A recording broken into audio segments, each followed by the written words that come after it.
Muy buenas tardes para todas las personas que están conectadas en el día de hoy, en esta tarde, que vamos a tener dos conferencias excelentes. Le damos un saludo de bienvenida a la doctora Ana María González Garzón. Mi nombre es Gloria Cajiao. Yo soy la coordinadora de Educación Continuada de la Facultad de Psicología de la Universidad del Bosque. Estamos en el 17º día del Congreso. Ya en esta semana, digamos que desafortunadamente vamos a finalizar nuestro Congreso con mucha audiencia, con mucho éxito, con unas conferencias excelentes, de excelente calidad académica. Este congreso, ustedes saben que ha sido posible por la iniciativa de Conexiones Consultorías, en alianza con la Coordinación de Educación Continuada de la Facultad de Psicología, el 8º Foro de Guías y Protocolos de Intervención de nuestra Universidad del Bosque, quien ha sido el partner académico, y la Asociación Colombiana de Facultades de Psicología, ASCOFAPSI, con el respaldo de otras instituciones académicas y organizaciones aliadas. Universidad San Buenaventura, Fundación Universitaria del Área Andina, Universidad ISEP de México, la Corporación Nuevos Rumbos, colectivos de psicólogas, Asociación Colombiana de Psicólogos Aeronáuticos, Asociación Colombiana de Patología Oral, Congreso Internacional de Neurociencias, Colectivo Aquí y Ahora, Sociedad para el Avance de la Psicoterapia Basada en el Sentido, IS y Ospino Comunicaciones, Veraca Digital, Bolsas Comerciales y Papelería. Bueno, nuevamente, doctora Ana María, mucho gusto de estar con usted en la tarde de hoy, complacidos porque ese tema que aparentemente parecería ser de interés solamente de los psicólogos clínicos, creo que en este momento es de interés no solamente de los psicólogos, sino de la población en general. Ojalá las personas que están en este momento escuchando esta conferencia puedan compartirla, porque creo que va a haber muchos conceptos interesantes para todo el mundo. Ojalá de verdad le podamos hacer toda la divulgación posible en este momento. Doctora Ana María, mucho gusto, bienvenida y le damos la palabra. Bueno, pues Glorita, muchísimas gracias por el espacio, agradecerte particularmente a ti en primera instancia y a David y a toda la organización detrás del Congreso, que he visto que ha sido maratónica, y poder ofrecernos estos espacios también para diseminar y construir conocimiento entre todos. Pero entonces, listo, entonces voy a arrancar. ¿Me escuchan bien? Sí. Bien, está muy bien. Listo. Entonces, bueno, pues bienvenidos también a todos los que nos están escuchando y agradecerles también su asistencia y la participación en estos eventos tan importantes, creo que para todos en nuestra construcción de conocimiento. Hoy quería traerles pues las intervenciones basadas en mindfulness de aceptación para afrontar la adversidad. Yo de hecho pues tengo una maestría en psicología clínica y de la salud y en neurociencias, entonces también he investigado mucho en los sustratos neuronales de estas intervenciones, pero particularmente me he especializado en facilitar programas de mindfulness y investigar en los mecanismos por el cual funciona, así que espero compartirles un poco de ello. Entonces, lo primero, pues, es hacer explícita una realidad, y es que la crisis del coronavirus nos ha mostrado que el cambio es la única constante y que la vida nos presenta situaciones difíciles, inevitables y fuera de nuestro control, pues que sin duda suscitan experiencias negativas internas, ¿no? Creo que todos estamos familiarizados con sentir algo de estrés, preocupación, ansiedad, entre otras más. Y eso ya ha reflejado, de hecho, los estudios y la investigación ya ha reflejado que el coronavirus ya ha tenido un impacto en la salud mental. Quise resumir algunos importantes a nivel mundial. Ya se ha visto que los niveles de estrés, ansiedad y depresión han aumentado.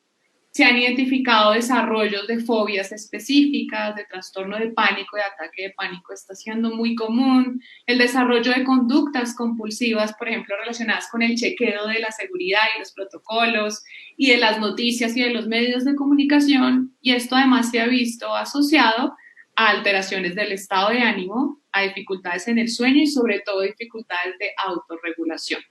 Miremos, por ejemplo, en Estados Unidos hay un estudio que ya muestra que de hecho se ha triplicado la prevalencia de los síntomas de depresión en comparaciones antes y durante la pandemia. En Italia, que de hecho sabemos que se dio el coronavirus de una manera muy impresionante, en un estudio ya identificaron inclusive que el 40% de la población que evaluaron presentaba un alto distrés psicológico, y que el 30% de esos presentaban síntomas que eran clínicamente significativos de estrés postraumático. Para aterrizarlo un poquito en Colombia, ya hay algunos estudios que han mostrado que de hecho en Colombia pues sí hay unas altas tasas de estrés percibido frente a la pandemia, y en una población que evaluaron en el estudio de Caballero y Domínguez identificaron que hay un alto riesgo de sufrir depresión, insomnio, y en algunos casos una proporción obviamente mucho más pequeña, del 8% en este estudio en particular, un aumento del riesgo suicida. Sin embargo, aun cuando estamos evidenciando que el coronavirus sí está teniendo un impacto en la salud mental, sí vemos como en el medio de la adversidad hay algunas personas que parecen afrontarlo mejor, mientras que en otras pues desencadenan todas estas problemáticas emocionales más permanentes y complejas. Y esto es como si entonces algunas personas estuvieran mejor equipadas para afrontar la adversidad frente a otras, ¿no? Y la respuesta es que sí. Esa diferencia en nuestra capacidad de afrontar situaciones difíciles se define como resiliencia, ¿no? La capacidad de adaptarnos adecuadamente a situaciones estresantes o adversas o a situaciones que alteran sustancialmente nuestras vidas. Quise ponerles aquí la definición y el origen en latín, no sé cómo se pronuncie, pero es resilire, que en inglés literal la traducción significa to bounce back, es decir, como rebotar de regreso, ¿no? La habilidad de recuperarse, énfasis en regresar de la adversidad y continuar con nuestras vidas. Y este concepto pues se ha vuelto muy relevante para la psicología, inclusive creo que todo el mundo como en el lenguaje coloquial lo empiezan a escuchar por el potencial impacto que tiene en la salud mental, en el bienestar y en la calidad de vida, porque se convierte en una habilidad fundamental, no solo para afrontar ahorita el coronavirus, sino pues todas las situaciones adversas pues que inevitablemente seguirán ocurriendo en nuestras vidas. Puede que sea de menor magnitud, pero van a seguir presentándose. Entonces ahí viene una pregunta importante, y es, oiga, ¿cuál herramienta nos podría brindar habilidades para ser más resilientes frente a la adversidad? Y una herramienta o un conjunto de habilidades que la evidencia ha demostrado que puede ser muy útil es el mindfulness, ¿no? El mindfulness, de hecho, es un conjunto de habilidades. Y al tratarse de habilidades, ¿qué estamos insinuando? Que se pueden cultivar y que se pueden desarrollar a través de la repetición y la práctica. Entonces, para aquellos que de pronto no están muy familiarizados con la definición, quise poner algunas que considero relevantes. La primera, mindfulness es la conciencia no elaborativa, no juzgadora y no reactiva del momento presente. Jon Kabat-Zinn, por otro lado, que fue la persona que secularizó como las prácticas del mindfulness del budismo y la meditación zen y lo trajo al mundo occidental, define mindfulness como prestar atención de manera intencional al momento presente y sin juzgar. Esta definición también me parece que es muy interesante porque ya nos dice un poquito en términos más prácticos qué significa el mindfulness. Es aprender a observar eventos internos, entiendas internos como pensamientos o emociones, y externos sin necesariamente intentar evitar o aferrarnos a ellos, aun cuando sean displacenteros o placenteros. Esta quiero resaltarlo un poquito porque creo que es opuesto a lo que hacemos nosotros normalmente en piloto automático. En piloto automático y de hecho dentro del concepto de felicidad, pensamos que solo la vida vale la pena y es fuente de felicidad si estamos todo el día experimentando eventos placenteros. Y por lo tanto nuestra tendencia automática es a engancharnos a ellos aun cuando sabemos que son pasajeros y ahí viene el sufrimiento, ¿no? O el otro extremo, que es de manera automática asumir y pensar que la vida, la felicidad consiste en evitar a toda costa aquellos eventos internos o emociones que no nos gustan sentir, pero que sabemos que no son peligrosas y no hacen daño. Entonces digamos que el mindfulness ofrece esa ecuanimidad, ese equilibrio para poder experimentar tanto aquellos que son displacenteros como placenteros desde una perspectiva ecuánime, ni sobreengancharnos, ni sobreinvolucrarnos, ni subinvolucrarnos con esas experiencias emocionales. Otra definición que es un poquito más coloquial, pero también me parece muy interesante, que siempre la pongo en mis clases, es mindfulness es distinguir la conciencia de la actividad mental. es aprender a ser conscientes de nuestros estados mentales sin quedar atrapados en ellos. Pongo las fichas porque es una cosa soy yo, Ana María, la conciencia, soy consciente que tengo aquí una actividad mental. Mientras estoy exponiendo acá o mientras estaba esta mañana lavando la loza, tenía una actividad mental, un flujo de pensamientos diciéndome cosas, pero yo logro desidentificarme o diferenciar que una cosa es mi actividad mental y otra cosa soy yo. Y por eso el mindfulness, de hecho, nos permite observar lo que está ocurriendo internamente, es decir, las experiencias emocionales o pensamientos que surgen momento a momento, sin dejarnos llevar por su contenido y poder elegir así una manera consciente de cómo responder.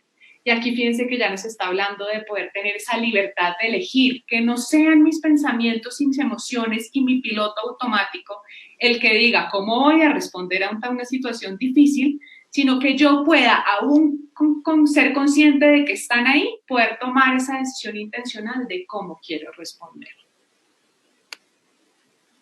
Y aunque hay muchas definiciones, yo de hecho solo les pongo unas por cuestiones de tiempo y hay muchos autores que lo han definido o unidimensionalmente, sí podríamos decir que hay un consenso en la comunidad científica que el mindfulness se caracteriza por dos componentes principales. Uno, la conciencia, y el segundo, la aceptación. Entiendan la conciencia como el monitoreo de atención o la capacidad de ser consciente y atender a las experiencias que van ocurriendo momento a momento. Y la aceptación, que de hecho me atrevería a decir que es más importante y los estudios lo sugieren, es poder cultivar o entrenar esa capacidad o esa actitud mental de apertura, de no juzgar esas experiencias que noto y que experimento y dejarlas ser, ¿no? Como dejarlas existir.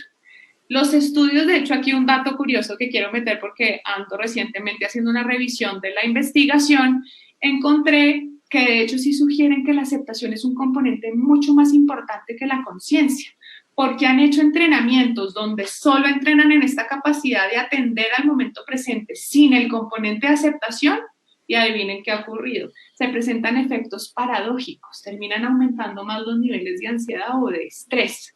¿Por qué? Póngase a pensar, si una persona es ansiosa y se siente muy incómoda con esas sensaciones fisiológicas de ansiedad y yo le enseño a atenderla, a observarlas, a identificarlas cada vez que aparecen, pero no le introduzco el componente de no resistirse a ellas, de no luchar en contra de ellas, pues lo que estoy promoviendo es una hipervigilancia, ¿no? Como una hipervigilancia de esos síntomas ansiosos. Entonces, por supuesto, el componente de aceptación se vuelve como el ingrediente fundamental para lograr los beneficios que logra el mindfulness.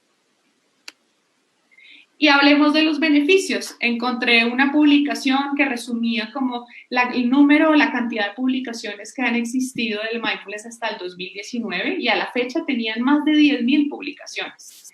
Y dentro de ellas encontramos un amplio reporte de beneficios de ensayos controlados aleatorizados, revisiones sistemáticas y metaanálisis en población clínica, pero algo que quisiera resaltar en población no clínica, o sea, ya sugiriendo algunos elementos preventivos. Por cuestiones de tiempo quería aquí como resumirles los elementos o los beneficios más robustos que ha mostrado la evidencia. El primero, pues en la salud mental, particularmente más en la parte de salud emocional, donde se ha visto que es muy robusto en reducir niveles de estrés, de depresión y de ansiedad. Y también es congruente con otros resultados que muestran que disminuye la reactividad emocional o la impulsividad. Y estos estudios, además, han sido apoyados por unos estudios neurocientíficos muy interesantes que también demuestran que la práctica, por supuesto a largo plazo, estamos hablando de mínimo un mes haciendo la práctica, genera cambios cerebrales, tanto a nivel estructural, que significa como cambios como en la densidad cortical de estas regiones, y a nivel funcional, es decir, en la actividad de estas regiones cerebrales. Y estos cambios se han visto principalmente en estas regiones o estructuras que están involucradas en los procesos de regulación emocional. Corteza prefrontal, amígdala, ínsula, estas áreas que también tienen que ver con el procesamiento sensorial de las emociones. Estos estudios son muy interesantes, por tiempo pues no los voy a incluir acá, pero cualquiera que le interese con mucho gusto se los puedo compartir al final, igual les dejo mi correo. Otros beneficios que ha mostrado el mindfulness es aumentar, ¿no? Cultivar la resiliencia, aumentar estados de ánimo positivos, y ya hay algunos beneficios robustos en sintomatología médica, particularmente, y hay varios, inclusive neurocientíficos, que muestran que los meditadores expertos de mindfulness aún son mejores o tienen mayor tolerancia al dolor crónico. Y otros que muestran que aumenta la calidad de vida en contexto de enfermedad crónica. Entonces, todos estos beneficios, digamos, ustedes se dan cuenta, hay un amplio como espectro de beneficios, y ya algunos estudios empiezan a sugerir, estudios correlacionales, experimentales y de tratamiento, que empiezan a sugerir que varios de estos beneficios se deben a que el mindfulness en el fondo lo que está promoviendo es una regulación emocional saludable. Particularmente una mejor regulación frente a experiencias internas adversas, ¿no? De alguna manera el mindfulness, de hecho, que tiene sentido con sus principios conceptuales, lo que nos quiere enseñar es a relacionarnos de una manera más saludable con esas emociones que no nos gustan sentir y poder así responder de manera más adaptativa. Y no solo emociones, piensen en experiencias internas. Si yo aprendo a relacionarme de una manera distinta con el dolor, con el estrés, con la activación fisiológica de la ansiedad, con la tristeza, pues empieza uno a entender por qué tiene como ese espectro tan amplio de beneficios en diferentes indicadores. Y de ahí, pues viene el gran potencial del mindfulness en la prevención de problemas de salud mental. Yo siempre converso y digo que, sobre todo cuando aprendí pues, a hacer prácticas de mindfulness y me involucré en esto hace unos años, recuerdo que decía como con cierta nostalgia que ojalá uno de chiquito le hubieran enseñado a lidiar saludablemente con las experiencias internas difíciles, ¿no? Uno culturalmente desde chiquito como que hay inclusive una instrucción implícita de, ay, no, pero no te pongas triste, no, pero no te afanes que no pasa nada, no sientas miedo, no, cálmate, cálmate. ¿Sí? Donde no nos han dado herramientas, ni unas habilidades para responder con estas experiencias, sino de una vez no las sientas, apágalas, no las sientas, suprímelas. Entonces, creo que si desde pequeños nos hubieran enseñado, pues me atrevería a asegurar que los índices de prevalencia de las problemáticas emocionales seguros serían muy inferiores. Quería aquí traer algunos, acá solo traje pues algunos por cuestiones de tiempo de estudios que ya empiezan a sugerir pues ese potencial preventivo que tiene el mindfulness. Este primero, que es de Gotting y colaboradores en el 2015, que de hecho fue una revisión sistemática de ensayos controlados aleatorizados, donde concluyen que estos estudios demuestran que las intervenciones basadas en mindfulness son valiosas para reducir el estrés y síntomas psicopatológicos que podrían desarrollarse posteriormente en condiciones clínicas más complejas.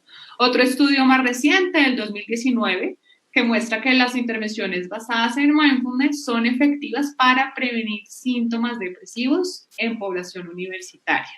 Y otros que inclusive ya directamente estudian la resiliencia y sugiere que el mindfulness facilita la resiliencia y sirve como un método preventivo para promover, por supuesto, respuestas adaptativas ante eventos difíciles o traumáticos y así, por supuesto, pues prevenir como el desarrollo de problemáticas más complejas. Este último lo quise traer porque es mucho más reciente, de hecho es en el contexto del coronavirus, creo que es italiano el estudio, que descubren que de hecho el mindfulness en ese estudio en particular funcionó como un factor protector del distrés psicológico que sentían las personas suscitado por el coronavirus, ¿no? Con ese análisis de predicción y de regresión, de hecho encontraron que era la variable que mejor predecía el distrés psicológico.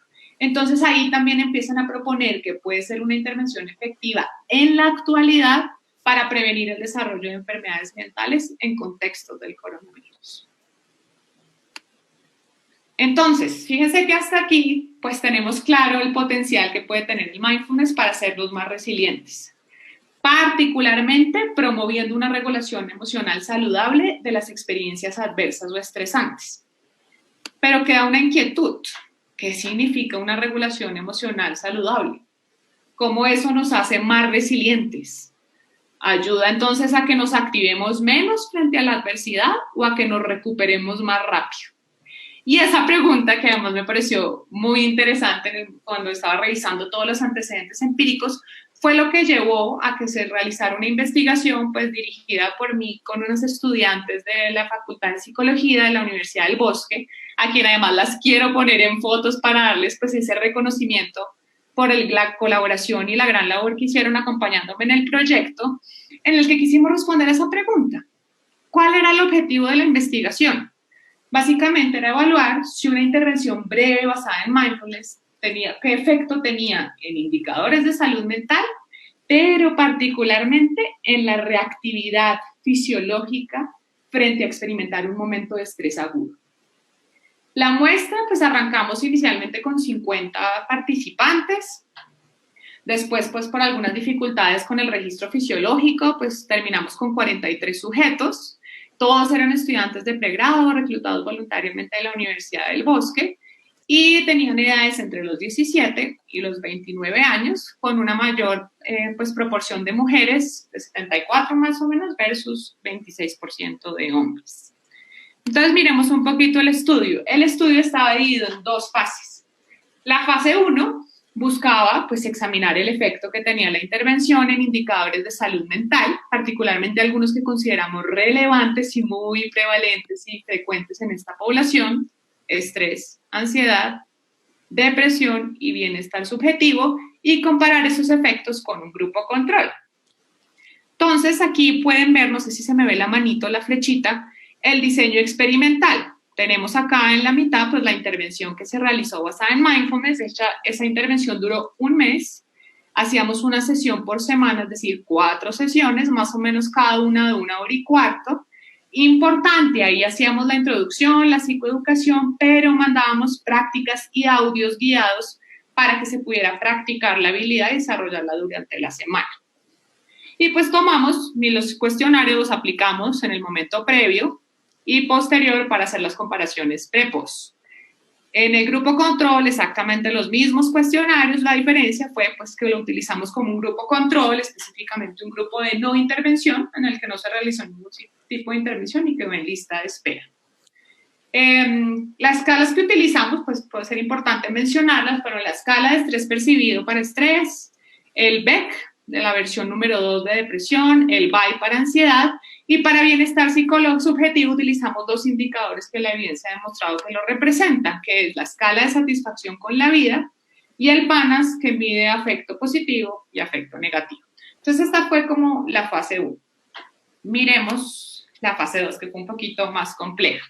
Entonces, en la fase 2, claro, ya queríamos mirar si el haber participado un mes en la intervención en mindfulness podía tener posteriormente algún efecto en la manera en que respondían los sujetos fisiológicamente frente a una experiencia estresante aguda inducida en el laboratorio y compararlo con el grupo control. Para esto, ¿qué hicimos? En la 5ª semana, es decir, cuando ya acabaron la 4ª de la formación, en la 5ª los llamamos individualmente. Esta sesión experimental fue individual, 1 a 1, y hicimos una tarea experimental en el laboratorio. Esta tarea consistía más o menos en 5 momentos, que los pueden ver acá.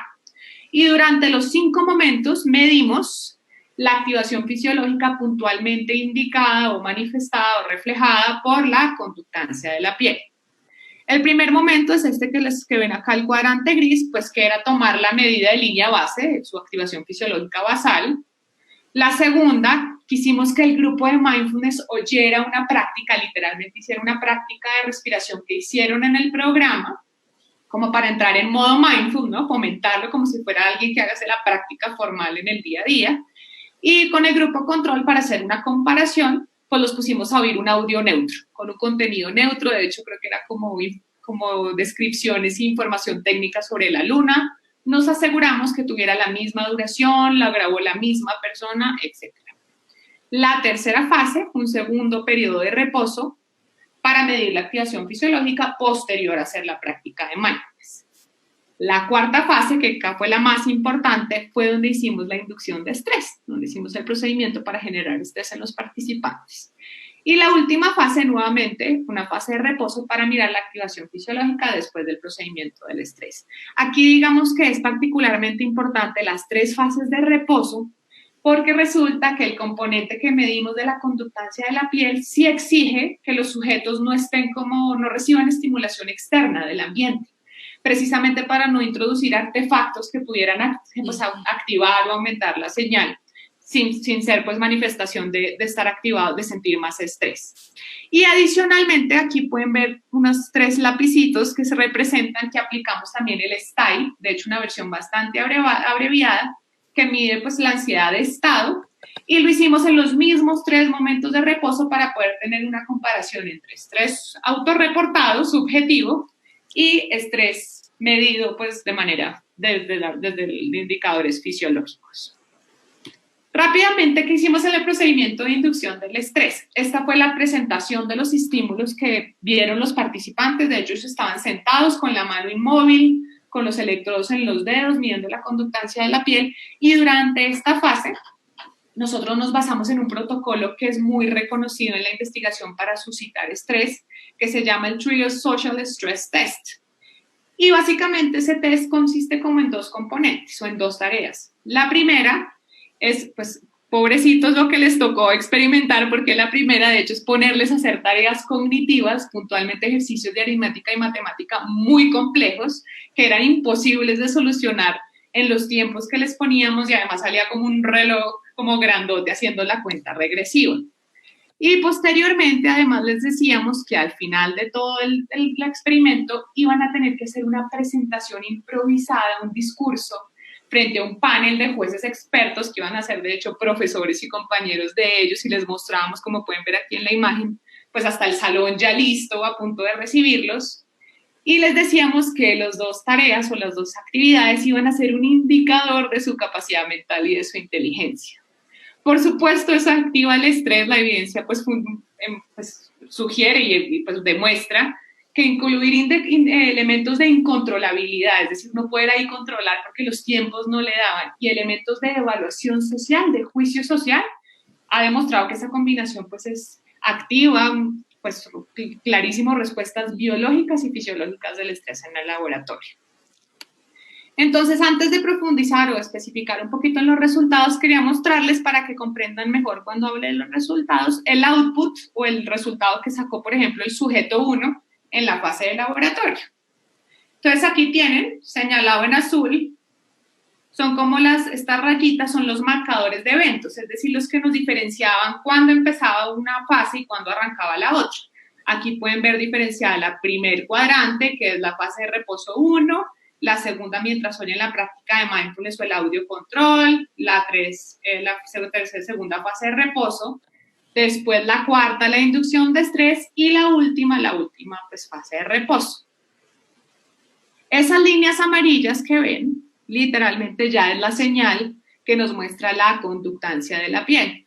Puntualmente utilizamos el componente tónico de la señal que se conoce como Skin Conductance Level o nivel de conductancia de la piel, que básicamente imagínense que es como el cambio general de actividad autonómica que tuvo los sujetos, es decir, no son los picos, sino la altura, ¿no? Si sube o baja la señal, en términos como de toda la señal que se encuentra dentro del cuadrante. Entonces, si se fijan, por ejemplo, acá en el cuadrante donde se hizo la inducción de estrés, pueden ver clarísimo que aumentó la altura de la señal, ¿no? Lo que quiere decir que hay un aumento en el cambio general de la actividad autonómica que tuvo el sujeto. Y sacábamos promedios de cada uno de los cuadrantes y ahí hicimos nuestros análisis estadísticos. Entonces, ahora sí vámonos a los resultados. Entonces, resultado número 1 de la fase 1, que como les mencioné era pues, evaluar el efecto que tiene la intervención en indicadores de salud mental, puntualmente en las 6, hicimos pues una nova de medidas repetidas, el factor pues entre grupos, pues era si pertenecías al grupo de mindfulness o al grupo control, y el factor intrasujeto pues era la medición que te habían hecho antes y después de la intervención. Si miran aquí la gráfica, este primer cuadrante donde dice experimental, estamos aquí graficando todos los puntajes pre y post de cada una de las escalas. Entonces ahí ven 6 parejas de barritas. Y en el segundo cuadrante, es el grupo control. Lo primero que observamos en términos generales fue que en el grupo experimental los cambios fueron más grandes que en el grupo control y además todos, excepto por uno, ocurrió en la dirección en la que deseábamos. Miremoslo rápidamente uno a uno. Aquí esta barra azul con la barra clarita, azul oscura y azul clara, es el nivel de estrés percibido. Podemos ver que en el grupo experimental el nivel de estrés disminuyó, aunque no fue significativo. La siguiente barra, naranja oscura y naranja clara, que medía satisfacción con la vida, podemos observar que después de la intervención de mindfulness hay un aumento y ese aumento fue estadísticamente significativo. El tercer indicador, que eran los niveles de depresión o de sintomatología depresiva, observamos que el nivel de depresión disminuyó. En esta, de hecho, la disminución fue mucho más marcada y la disminución fue significativa igualmente. Yo diría que este fue, de hecho, el resultado más robusto porque no solo en la comparación por pares demostró una disminución significativa, sino además la interacción entre los niveles de depresión y el grupo fue significativa.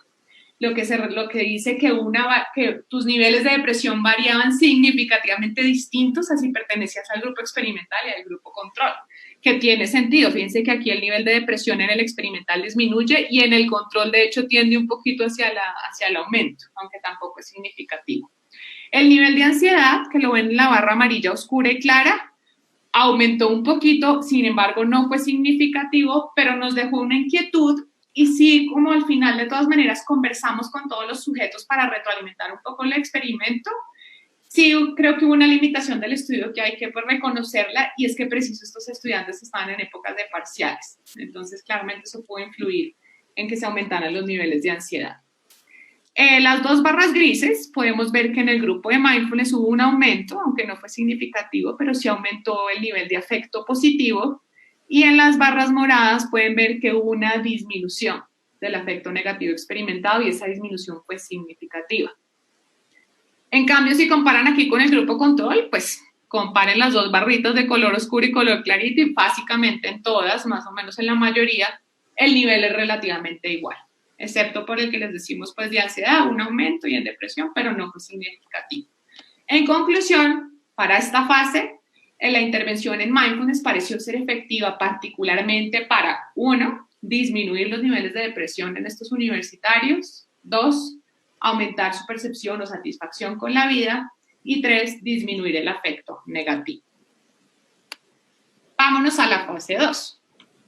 Entonces, la fase 2, acuérdense que era evaluar si el programa tuvo un efecto en cómo responden al estrés fisiológicamente. Y utilizamos dos indicadores, es decir, son dos análisis distintos, el que mide estrés desde la escala, como autoestrés subjetivo, y el que mide estrés como actividad fisiológica. Este es el de la escala, el STAI. Y acá, nuestro factor intrasujetos fue los 3 momentos de reposo, y utilizamos un análisis de ANOVA de medidas repetidas. ¿Qué quiere decir eso? Que queríamos mirar si había una variación en los niveles autorreportados de estrés en los 3 momentos de reposo, y si esa variación variaba o se diferenciaba significativamente del grupo mindfulness del grupo control. Entonces aquí pueden ver, pues en el eje Y tienen los puntajes del STAI y en el eje X los 3 momentos de reposo. La línea azul, fíjense que es el grupo experimental. Aquí solo se están graficando los momentos de reposo, quiero hacer esa aclaración. Entonces podemos notar que entre el momento de reposo 1 y 2, después de hacer la práctica de mindfulness, pues no hubo un aumento significativo de la activación del estrés autorreportado, pero después de la inducción del estrés, los sujetos bajaron el nivel de estrés que reportaban en la escala y esa disminución fue significativa. En el grupo control no hubo ningún hallazgo significativo en la comparación por pares, pero fíjense que sí nos dio un poco inesperado porque pues después del R2, del momento de reposo 2, el nivel de estrés se mantuvo como igual, ¿sí?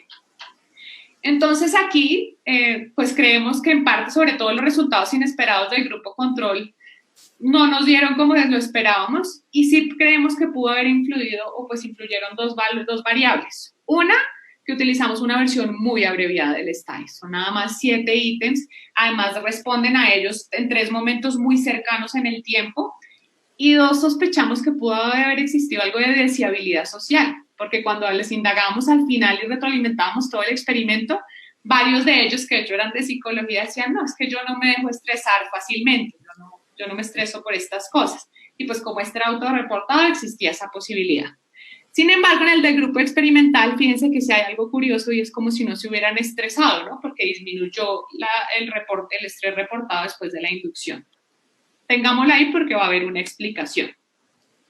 Entonces, ahora miremos qué ocurrió con los indicadores de estrés, pero no autorreportados, sino desde la conductancia de la piel. Entonces, nuevamente, Tenemos los 3 momentos de reposo, fíjense, con el grupo experimental y con el grupo control. Y lo primero que hay que decir es que la interacción grupo-momento fue significativa. Es decir, la activación fisiológica variaba, significativamente distinta si tú pertenecías al grupo de mindfulness o al grupo control en tu activación fisiológica en los 3 momentos de reposo. ¿Qué vemos aquí? En el grupo experimental, después de la práctica de mindfulness, hay un ligero aumento de la activación fisiológica, no es significativa, y después de la inducción del estrés se mantiene relativamente igual. ¿Sí? En cambio, en el grupo control, fíjense, después de hacer la inducción de estrés, es decir, comparando entre el reposo 2 y el reposo 3, hubo un aumento significativo de la activación fisiológica. Es decir, como si de alguna manera el grupo de mindfulness no se estresó por la inducción del estrés y el grupo control sí. Para indagar un poquito por qué había ocurrido esto, ¿no? ¿Qué explicación nos podría dar esto? Lo que quisimos hacer fue modelar ahora sí los 5 momentos, es decir, graficamos las 5 mediciones de activación fisiológica que tuvieron los participantes y así poder tener un panorama más claro de las fluctuaciones de la respuesta del estrés. Entonces, fíjense que aquí sí estamos graficando, incluyendo la activación que hubo cuando se hizo el procedimiento de la práctica de mindfulness y cuando se hizo la inducción del estrés. Y aquí es donde a mí me parece el hallazgo más interesante.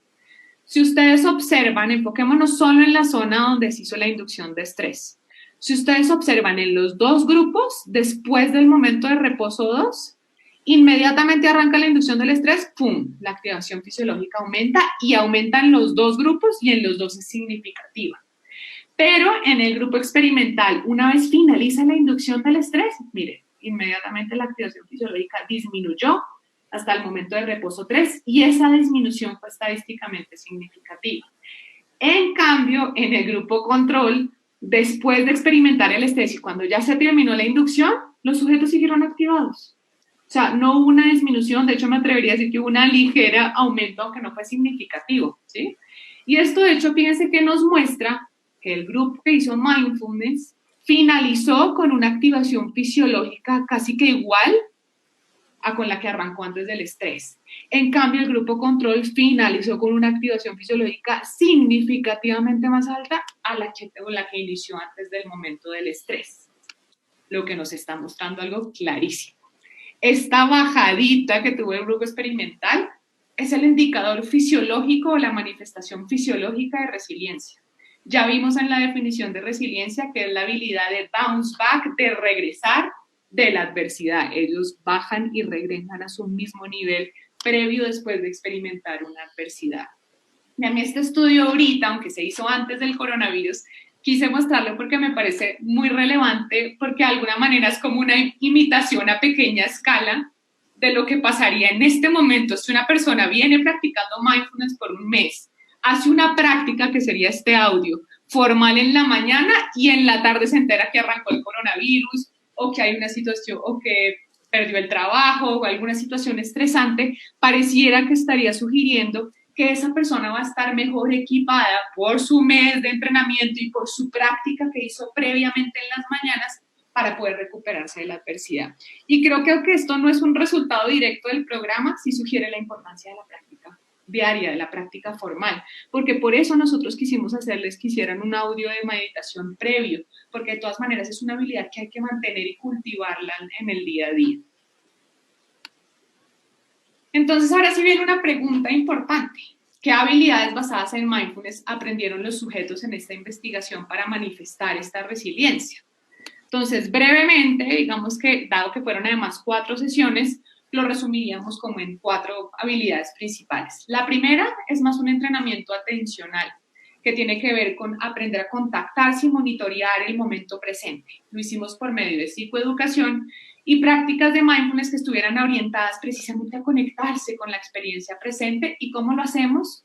Ayudándolos a conectarse a través de lo sensorial, que cuando estén tomando algo se enfoquen en toda la experiencia sensorial de la tarea.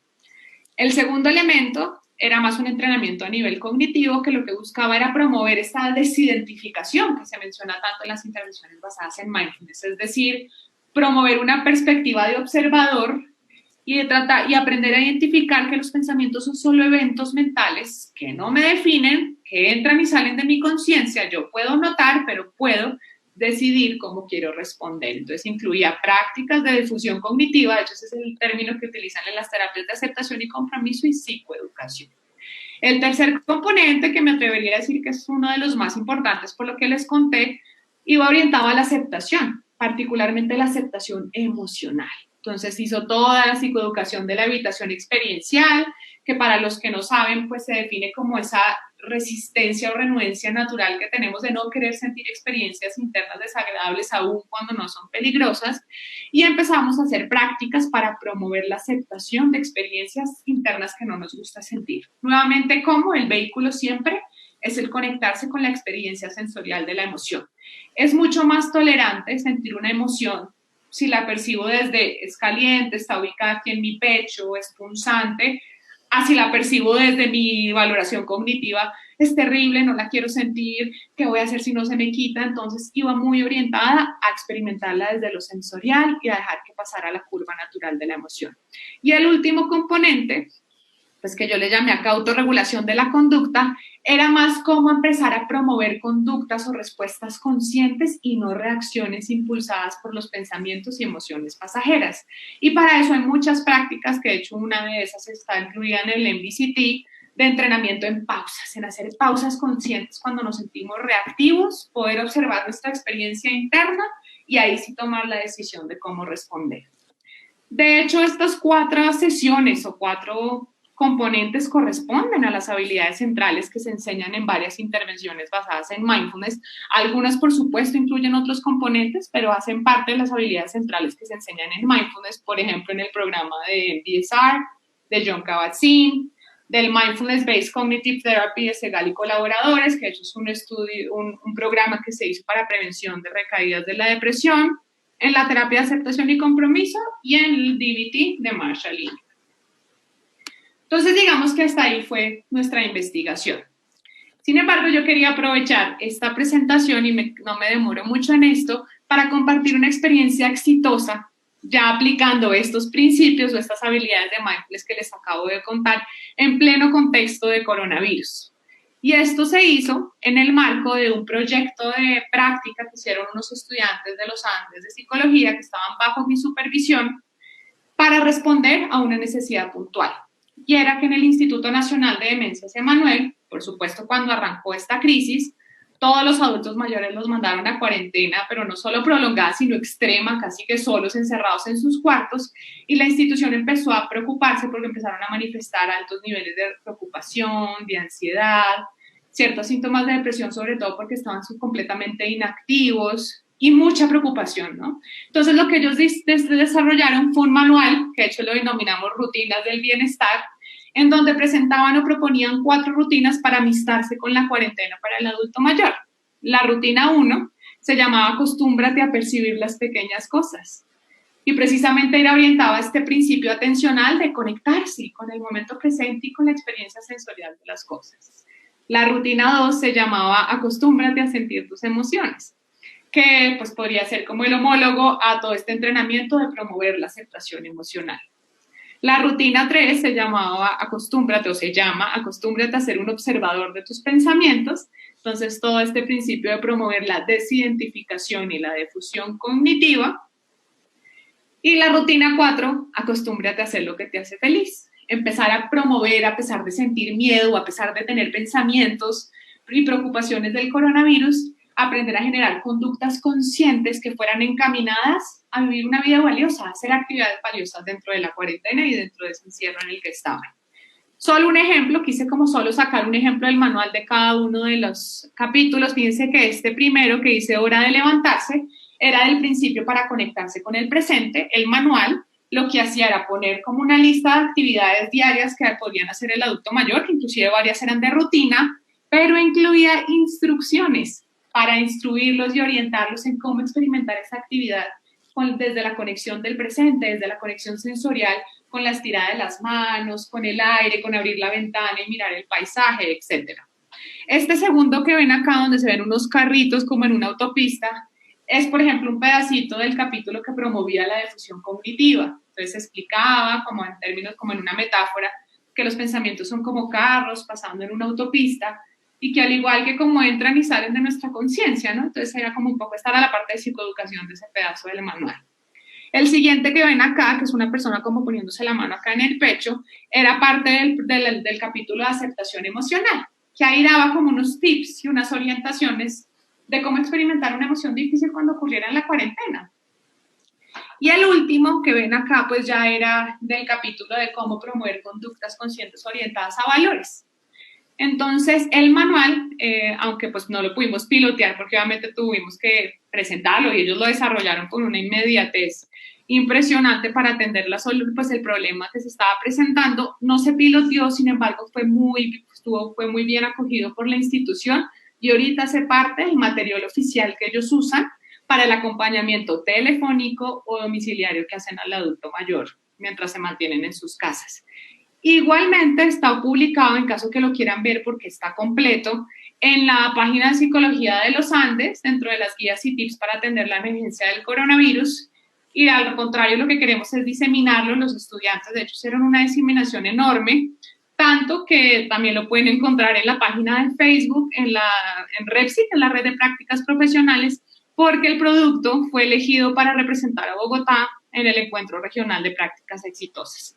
Aquí también hago mi pequeña pausa, por supuesto, para reconocer pues todo el trabajo tan valioso que hicieron los 4 estudiantes en este producto.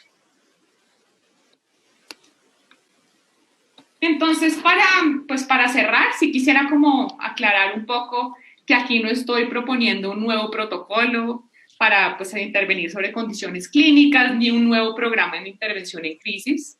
Realmente acá el objetivo de esta presentación fue como integrar y presentar la evidencia de las habilidades centrales que se trabajan en mindfulness de aceptación, que sabemos que pueden ayudar a promover la salud mental y prevenir el desarrollo de problemáticas más complejas.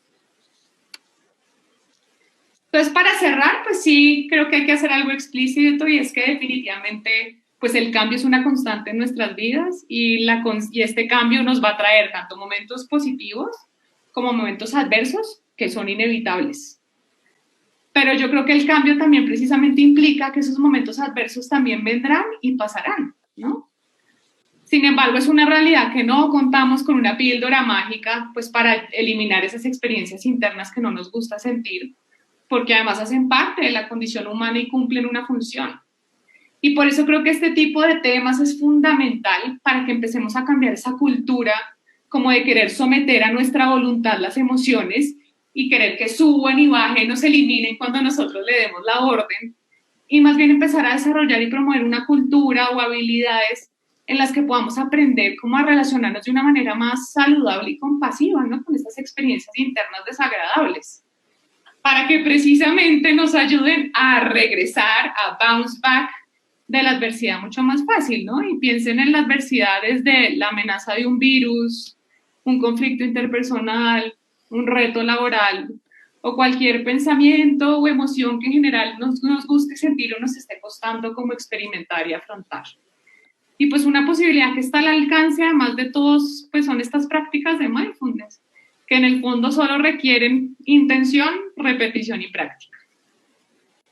Entonces, nada, quería cerrar con esta frase que me parece muy bonita de Thich Nhat Hanh y que creo que además refleja mucho como el tema que estamos tratando. Voy a traducirla, leerla en español, espero no cambiarle como el significado.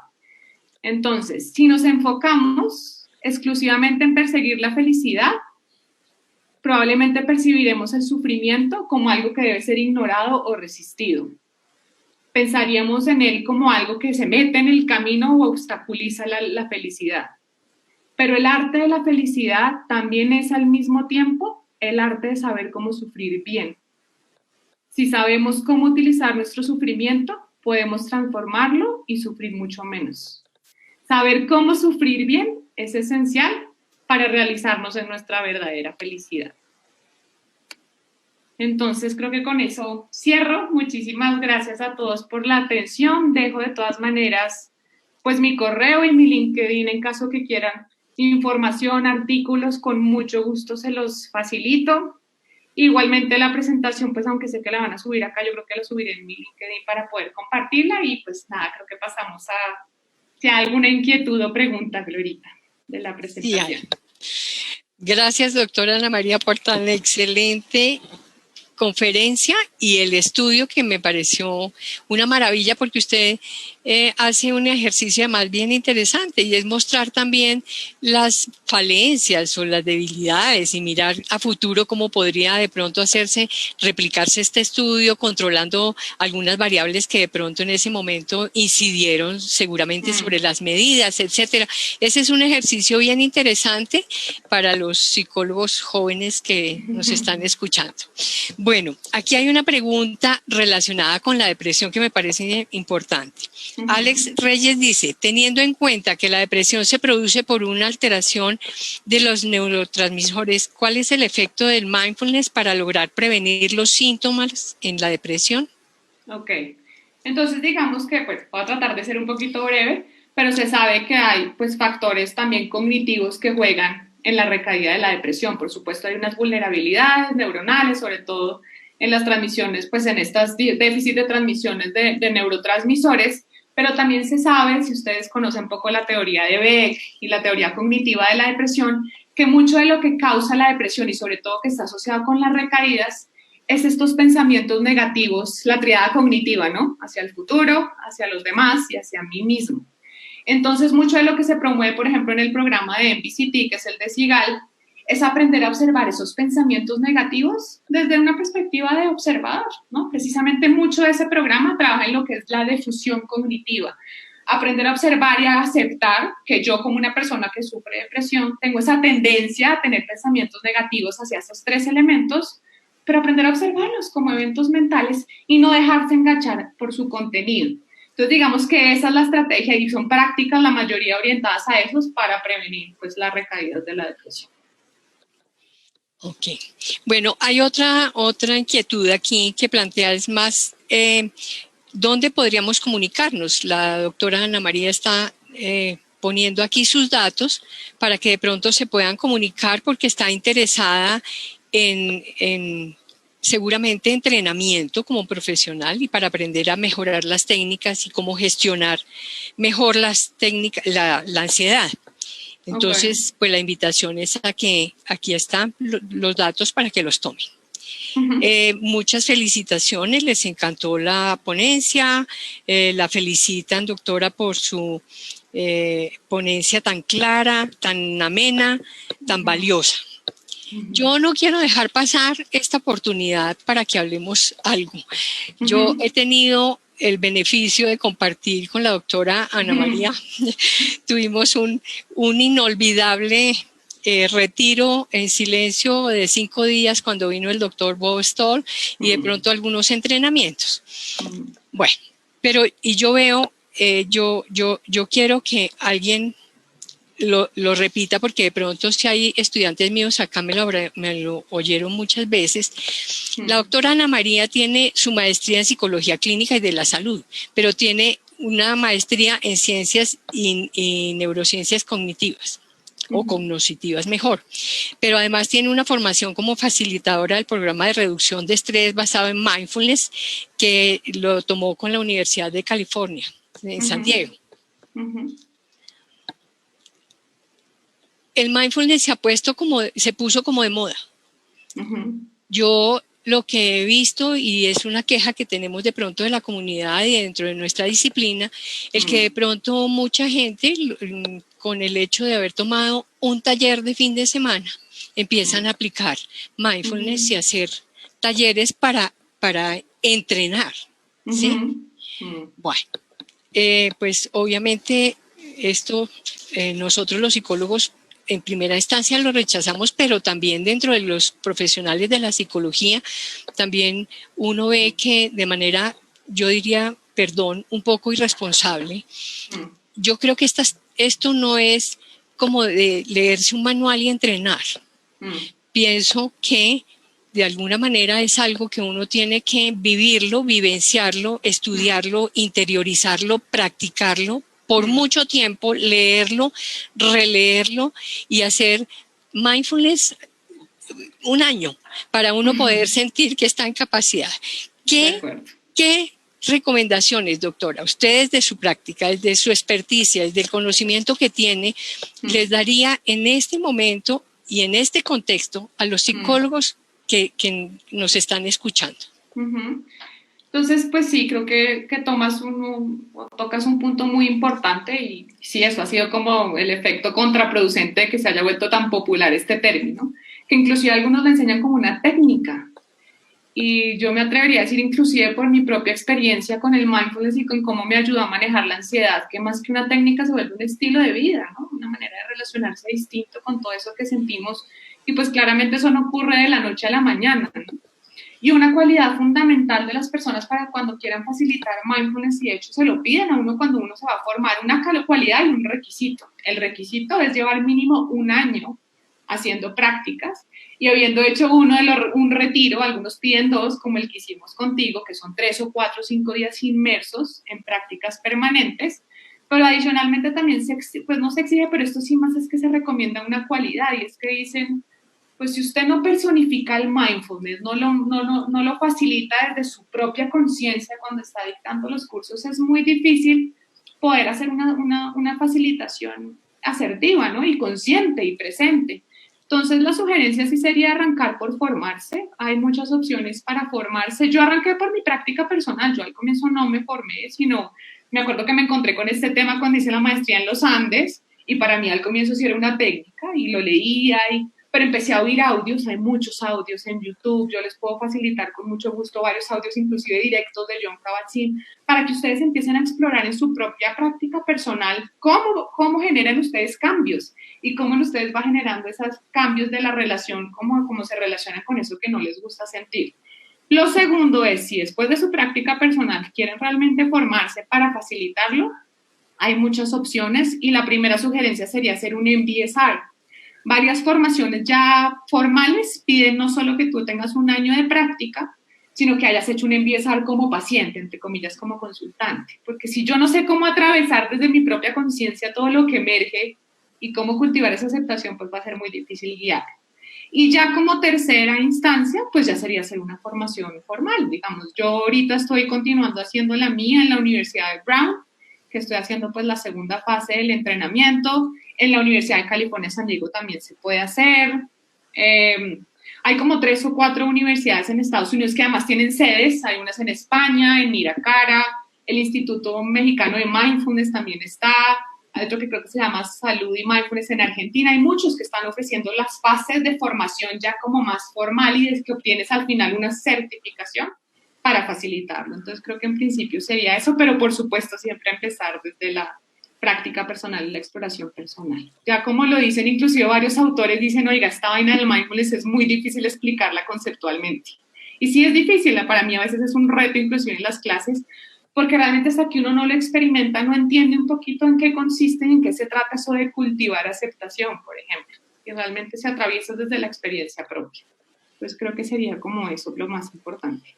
Sí, es que yo siento que incluso desde hace muchos años, cuando nos entrenaban en relajación, y de ahí para acá toda la cantidad de técnicas que requieren de esta práctica, la intención es que uno interiorice y lo vuelva parte de su vida y que se vea en su actitud y en su vida cotidiana.